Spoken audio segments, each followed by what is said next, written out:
सन 1653 में बना ये आगरा का ताजमहल, जिसे शाहजहां ने अपनी बेगम मुमताज के लिए बनवाया था। और यह ताजमहल अपनी प्रेमिका को प्रेम का इजहार करने के लिए भी जाना जाता है। और इस ताजमहल का निर्माण 22 वर्षों में जाकर पूरा हुआ था।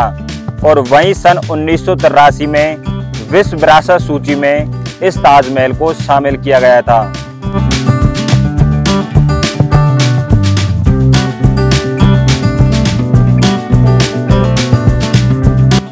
नमस्कार, मैं हूं जती कटाना और आज मैं घूमने के लिए आया हूं आगरा में स्थित ताजमहल।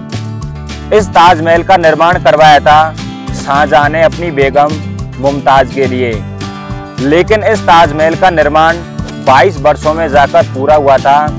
और बेगम मुमताज ने शाहजहां से ये शर्त रखी थी कि यदि मेरी मृत्यु हो जाए तो आप मेरे लिए एक ऐसा मकबरा बनाना जो पूरे विश्व में ना हो।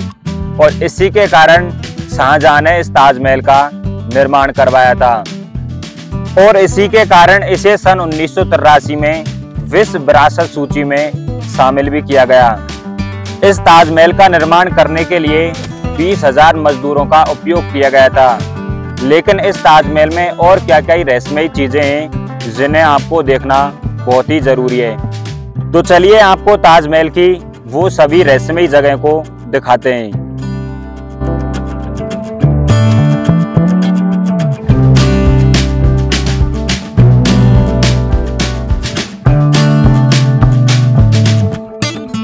यदि आप आगरा का ताजमहल घूमना चाहते हैं तो सबसे पहले आप आगरा के आगरा फोर्ट स्टेशन पर आइए और वहां से आप मात्र 15 या 20 रुपए में आगरा के इस ताजमहल पर पहुंच सकते हैं।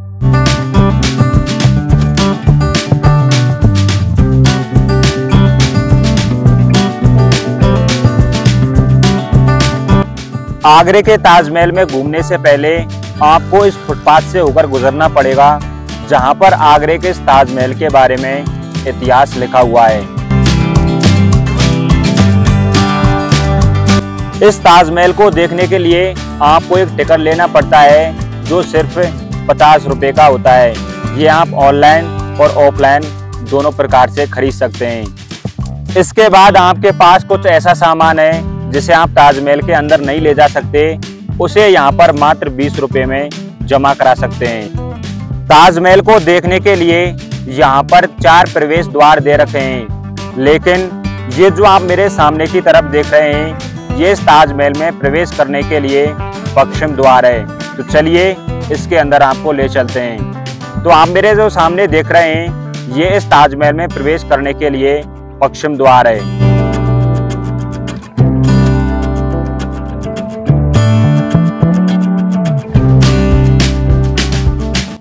जैसे ही आप इस पश्चिम द्वार से प्रवेश करोगे तो ये सामने की तरफ बहुत सारे रूम बने हुए हैं जहां पर इस ताजमहल को बनाने वाले मजदूरों के ठहरने की उत्तम व्यवस्था थी।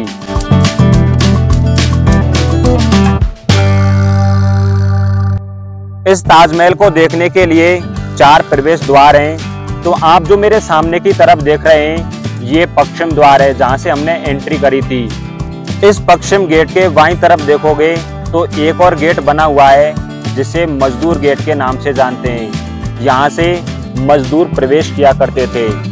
इसके अलावा एक और गेट दिया हुआ है जिसे वीआईपी गेट के नाम से जाना जाता है। यहाँ पर जो भी वीआईपी घूमने के लिए आते हैं वो इसी गेट से प्रवेश होते हैं। लेकिन आप जो मेरे सामने की तरफ देख रहे हैं इसे इस ताजमहल का वेलकम गेट भी कहते हैं, क्योंकि ताजमहल पर घूमने के लिए जो भी राजा महाराजा आया करते थे तो उनका स्वागत इसी गेट पर हुआ करता था, इसलिए इसे वेलकम द्वार के नाम से भी जानते हैं। लेकिन इस गेट के जस्ट ऊपर 11 गुम्बद बने हुए हैं और 11 गुम्बद इस गेट के पीछे की तरफ हैं, जो ये दर्शाते हैं कि इस ताजमहल का निर्माण 22 वर्षों में हुआ था।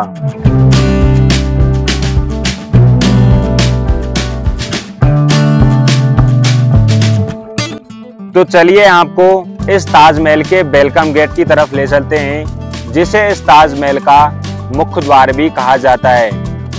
इस मुख्य द्वार की ये खासियत है कि इसमें से होकर आप ताजमहल को देखोगे तो वो छोटा दिखाई देता है, लेकिन जैसे ही नजदीक जाओगे तो ताजमहल बड़ा होता हुआ दिखाई देता है।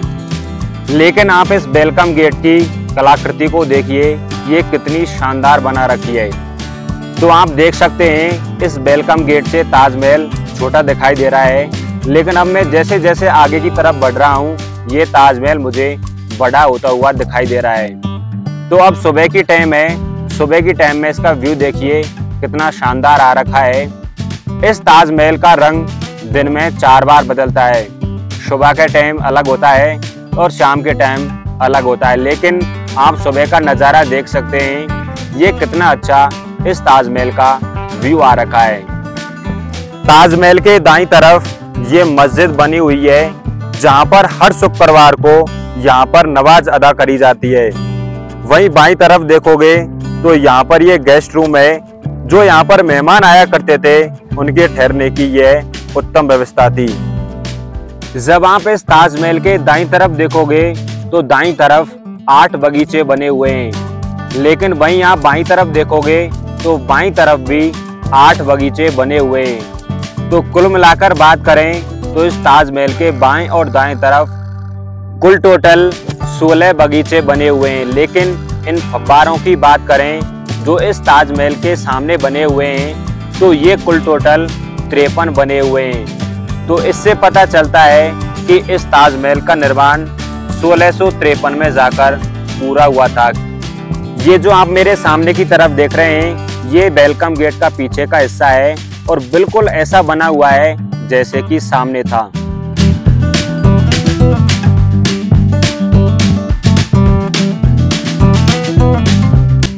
तो चलिए अब आपको ताजमहल के सामने एक ऐसे पॉइंट पर लेके चलते हैं जहां पर कोई भी सेलिब्रिटी जब यहां पर घूमने के लिए आता है तो वो फोटो जरूर खिंचवाता है। तो यदि आप ताजमहल घूमने आ रहे हैं तो इस जगह पर जरूर फोटो खिंचवाएं।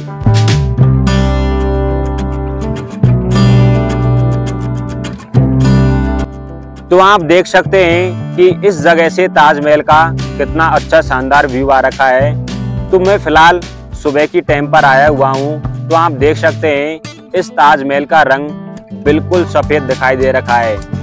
लेकिन इस जगह पर कोई भी जब सेलिब्रिटी आता है तो जरूर फोटो खिंचवाता है। लेकिन आप ये फाउंटेन देखिए, ये फाउंटेन इस ताजमहल की सुंदरता को और भी ज्यादा बढ़ा देते हैं। फिलहाल की टाइम पर तो ये सभी फव्वारे बंद हैं, इनमें कोई भी पानी नहीं आ रखा, लेकिन जब ये चलते हैं तो इस ताजमहल की सुंदरता कई गुना बढ़ जाती है। तो देखिए ये कितना अच्छा सुंदर व्यू है।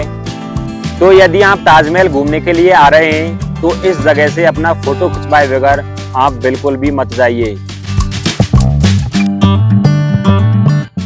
लेकिन इस ताजमहल के जस्ट सामने एक ताज संग्रहालय बना रखा है, जो इस ताजमहल से संबंधित ऐतिहासिक चीजें हैं वो इस संग्रहालय में रखी गई हैं। हालांकि यहाँ पर घूमने के लिए कोई भी नहीं जाता है।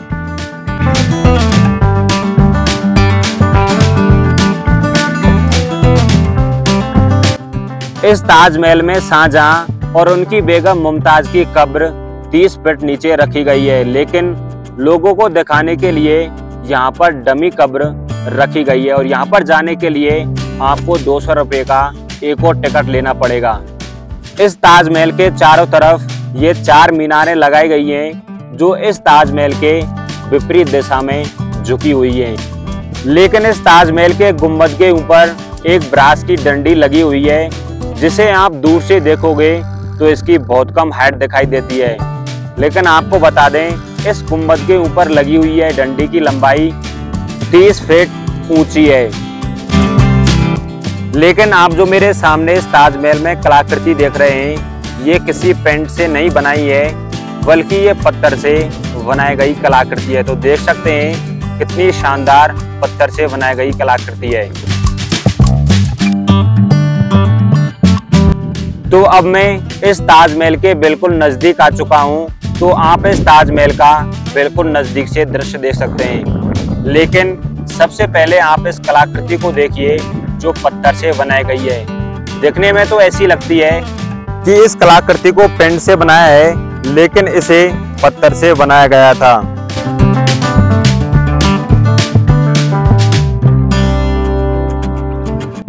तो अब मैं इस ताजमहल के दाईं तरफ का व्यू दिखाता हूँ। फिलहाल मैं इस ताजमहल के दाईं तरफ खड़ा हूँ, तो इसका व्यू देखिए, बिल्कुल ऐसा लगता है जैसे कि सामने था। आप जो मेरे सामने की तरफ देख रहे हैं, ये मस्जिद बनी हुई है जो इस ताजमहल के दाईं तरफ है। हर शुक्रवार को यहाँ पर मुस्लिम लोग नमाज अदा करते हैं, जो इस ताजमहल के दाईं तरफ बनी हुई है। तो आप देख सकते हैं कि यहाँ पर ताजमहल के दाईं तरफ ये मस्जिद किस प्रकार बनी हुई है।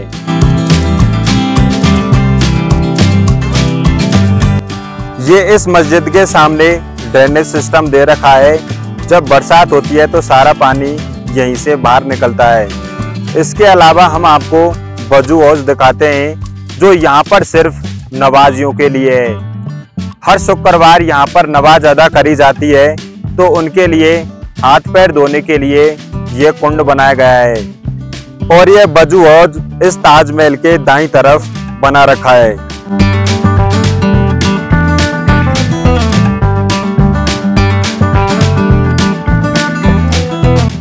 आप जो मेरे सामने की तरफ देख रहे हैं, ये यमुना नदी है जो इस ताजमहल के पीछे से होकर निकलती है।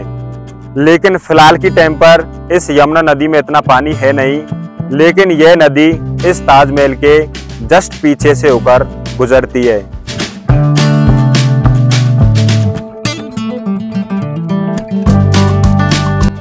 अब मैं इस ताजमहल के पीछे की तरफ आ चुका हूं, तो आप देख सकते हैं इस ताजमहल के पीछे की तरफ का व्यू। इस ताजमहल को बिल्कुल इस प्रकार से बनाया गया है कि यदि आप इसे चारों तरफ से देखोगे तो वो बिल्कुल एक समान दिखाई देता है। लेकिन पीछे की तरफ एक गेट दे रखा है, जो शायद सामान रखने के लिए होगा। तो पीछे की तरफ से आप कलाकृति देखिए, इसमें वही कलाकृति बना रखी है जो इसके सामने और दाईं तरफ बना रखी थी। लेकिन आप जो मेरे सामने की तरफ ये गार्ड पोस्ट देख रहे हैं, यहाँ से सैनिक इस ताजमहल की सुरक्षा किया करते थे।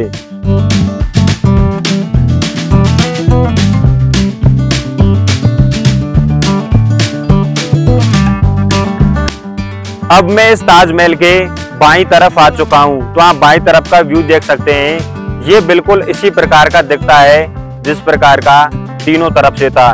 तो इस ताजमहल को चारों तरफ से इस प्रकार बनाया गया था कि ये चारों तरफ से एक जैसा ही दिखेगा। लेकिन इस ताजमहल के बाईं तरफ गेस्ट रूम बना रखा है, जहां पर कोई भी मेहमान आते थे तो उनके ठहरने की यही व्यवस्था थी। तो चलिए आपको नजदीक से दिखाते हैं।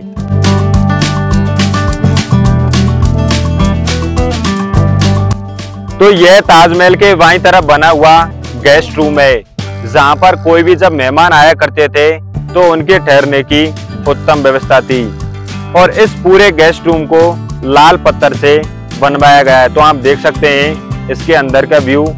इसमें आप जो सामने की तरफ देख रहे हैं, ये दरवाजा है, यहाँ पर मेहमान आकर रुका करते थे। तो देखिए यहाँ पर लाल पत्थर से भी कितनी अच्छी कलाकृति बना रखी है। और इस गेस्ट रूम को इस प्रकार से बनाया गया है कि इसमें एक साथ 100 से ज्यादा अतिथि जाकर रह सकते हैं। तो आप कलाकृति देखिए, ये कितनी अच्छी कलाकृति बना रखी है। इसके अलावा आप इस गेस्ट रूम से इस ताजमहल का सबसे सुंदर व्यू भी देख सकते हैं। इसके अलावा ताजमहल की सुंदरता को और बढ़ाने के लिए यहाँ पर महोगनी के पेड़ भी लगा रखे हैं, जो भारत में सबसे महंगे पेड़ माने जाते हैं। तो इन पेड़ों से होते हुए आप इस ताजमहल का दृश्य देखिए, कितना शानदार है।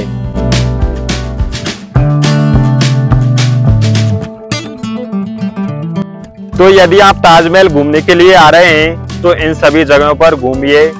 तो यदि आपको ये वीडियो पसंद आई हो तो आप जरूर लाइक कीजिए, और पहली बार चैनल पर हो तो जरूर सब्सक्राइब कीजिए, और फेसबुक इंस्टा पर जरूर फॉलो करें। Thank you.